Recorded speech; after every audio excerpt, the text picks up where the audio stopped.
Welcome everyone, and thank you for joining me today. I'm Lorna Shubin with the Illinois State Museum, and today we're at the Research and Collection Center where we're going to learn a little bit about this pot. In fact, we're spending time today in the anthropology range and trying to understand about a piece of history that happened a long time ago. Have you ever looked at an object and just wondered what its story was? What can it tell us about things in the past? Well, we're going to learn a little bit more about that, and we're going to talk to Dr. Brooke Morgan, Curator of Anthropology here at the museum. Hi, Brooke. Hi, Lorna. How are you doing today? Great. Well, great. Brooke, this pot, it's interesting. Where did it come from?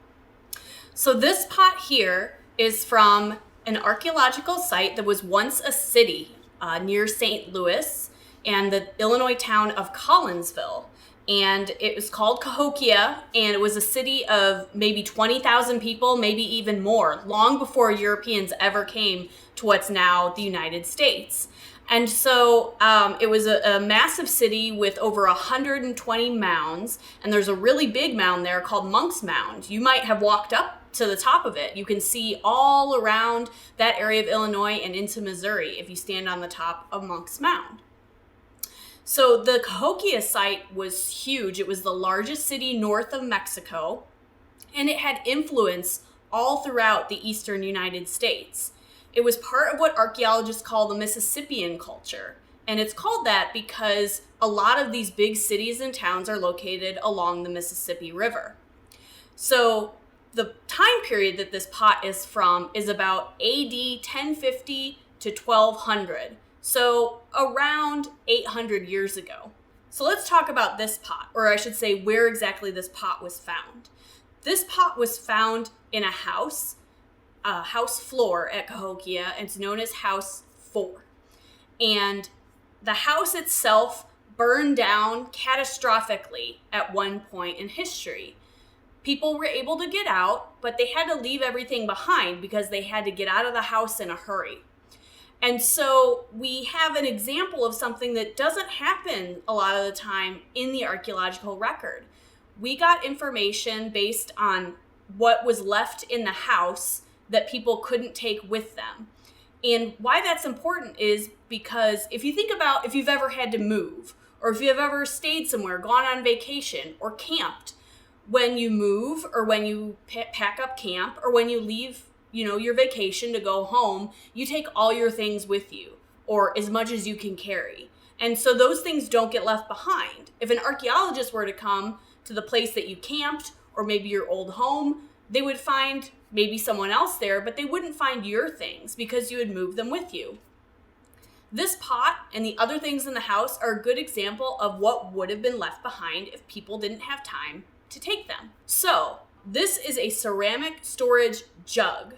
And it's very, very large, and it would have been very, very heavy when it was full. And that's why people wouldn't have been able to grab it and carry it if they were running out of the house or if they were already outside the house when it caught on fire.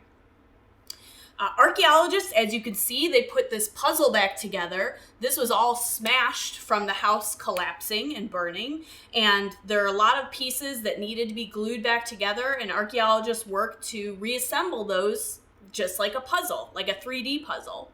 So they put this back together, and you can see some places are missing little pieces that they couldn't glue back together. But by putting this back together, we could learn more about the shape and the size of this vessel or jug. Now the volume or the amount of stuff that it can hold is really large. It's over 26 liters. That would be like if you tried to carry almost 7 gallons of milk in one trip. That's how much liquid this could hold. And we think it was a liquid storage container based on its shape. It could have held things like water or corn soup or different vegetable oils. And then what people would have done is take a dipper of some sort, either a shell or a gourd, and dipped in the top when they needed to get some liquid out. It would have been too heavy to kind of use and pour. And so it would have been dipped into like this. And one of the reasons we think as archaeologists that happened is because you can see some damage here along what's called the rim. And that damage is not from when the house burned down and everything kind of was destroyed. That's actually probably damage from a dipper that someone accidentally clunked the side of it with their dipper and took a little piece of the ceramic off. And it happened over here as well. So we see that people used this in the house. It was located in a part of the house that we kind of can think of as a pantry. There were other large storage jars and jugs there, and those were all found on the floor as well. And so that would have been the area of the house that was used for storing foodstuffs, whether they're liquid or solid. And this just goes to show that, this kind of pot or vessel wouldn't necessarily have been found in a regular house. But because this house burned so quickly and people didn't have time or they didn't have the effort to be able to move these jugs full of food or liquids, we as archaeologists get to get that special insight into what was actually in people's homes, the everyday person living in the big city of Cahokia. Brooke, that's so cool that we have this information left, that from this fire we can see what a pot would have been. And it's so cool that you're able to see so many different parts of it. I want to thank you so much for spending time with us today and helping us understand a little bit more about Cahokia. You're welcome. And thank you all for joining us. Take care.